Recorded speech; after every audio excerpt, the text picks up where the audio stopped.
Assalamualaikum. So hari ni dengan saya punya tim bistro, saya nak buat kebab labamba, kedai bambu. So bahan-bahan dia, kita ada serbuk hitam manis, serbuk hitam putih, kita ada serbuk kari, serbuk ketumbar, bawang putih dengan halia. All combine put inside. Put inside. Dan sos tiram. 3 sudah makan sos tiram. 3 sudah makan kicap manis. Minyak jagung, madu lebah, okay, and garam secukup rasa. Garam, right? Kita stir it. Akhir sekali kita masuk lemon juice supaya senang nak letak. Dan kita kacau. Kemudian kita pakai beef tenderloin. So beef tenderloin kita potong cube, kita masuk dalam ni.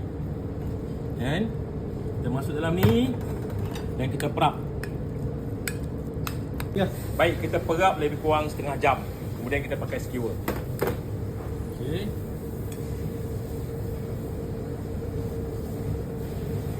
Bawang pulen.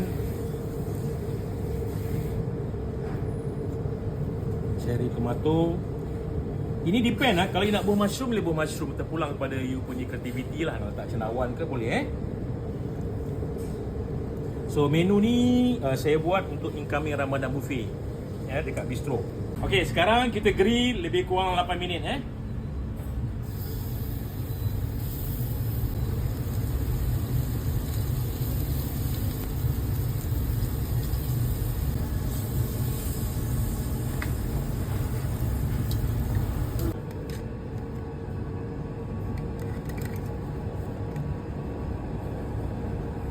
Kita pakai mustard.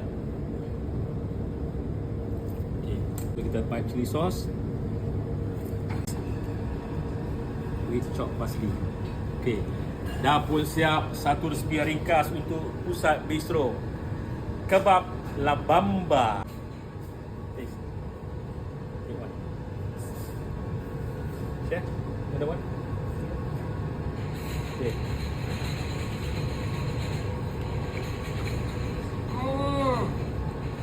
I'm Chef Sabri Labamba Chicago. Milano.